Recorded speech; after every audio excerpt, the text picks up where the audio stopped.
Hi, again, chapter 4, Calm in the Storm. So essentially, we can assume from the last chapter that the calm in the storm is going to be Dr. Manette.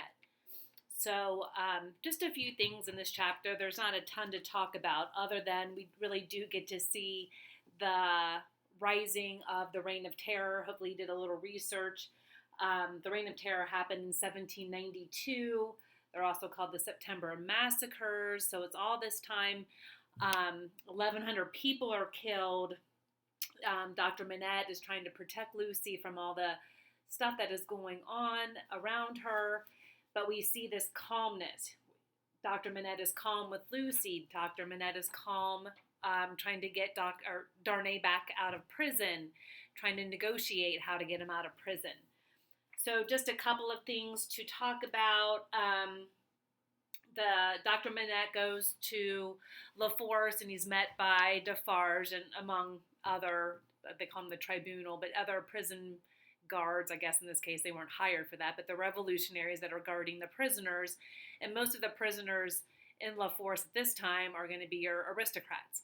So Dr. Manette is able to negotiate a few things for Charles Darnay in that he is kept safe. He is not among the dangerous parts in La Force, but he will not be released.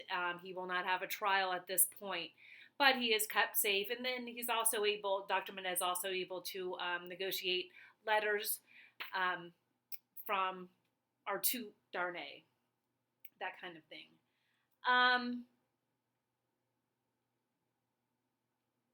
There is on page 269, I believe. Is this where it is? Yeah. So again, we see more about the mob mentality. Again, this is, not a thing that's going to go away right away. We have the mob. They're out for blood. They're bloodthirsty. They're looking at anybody who has done them wrong, even if they haven't. But if they're suspected of causing wrong, they're out for blood. So we see Dickens on page 269 on the first full paragraph calling them the mob Samaritans. And I think that's just a funny word. Usually we look at the word good Samaritan. They're usually people who are out there to do good, to help people who are suffering. So Dickens is playing with us using the word Samaritan to refer to the mob. Moving down on page 269, we get to see Dr. Manette's transformation through the eyes of Mr. Lorry. Mr. Lorry is taken aback by how much calm, how much strength, how much power, how much organization and influence Dr. Manette has in Paris. So remember, Dr. Lorry has helped Dr. Manette. Mr. Lorry has helped Dr. Manette when he was suffering from his manic attack, when he was making shoes. He's seen him suffering. He's seen him recalled from life. So he gets to now be a witness to Dr. Manette's strength and power. Moving on, page 270, we get this conversation or this thought that Dr. Manette wants to recall Charles Darnay to life because Darnay is the love of Lucy, and Lucy was the one who was able to recall Dr. Manette to life. So in a sense, Dr. Manette is trying to pay it forward to Lucy for helping him recover. Dr. Manette sees Darnay weekly. He sends notes to Lucy. Dr. Manette is also the doctor of 3 prisons. So we definitely get to see that he is having some influence and trying to help out as much as he can. But he could not get Darnay free at this point. So moving on, this is more historical. We have 300,000 revolutionaries. King Louis XVI was beheaded. The new slogan now is liberty, equality, fraternity, or death, which I have talked about. It's a new era. There's a new flag. It's a black flag that now flies. In this case, it was being flown on Notre Dame. The peasants have all the power. They call it now year 1 of liberty. So a new era has started here.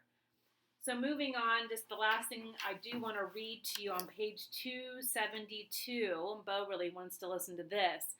It's the first time we get a Dickens perspective of the guillotine.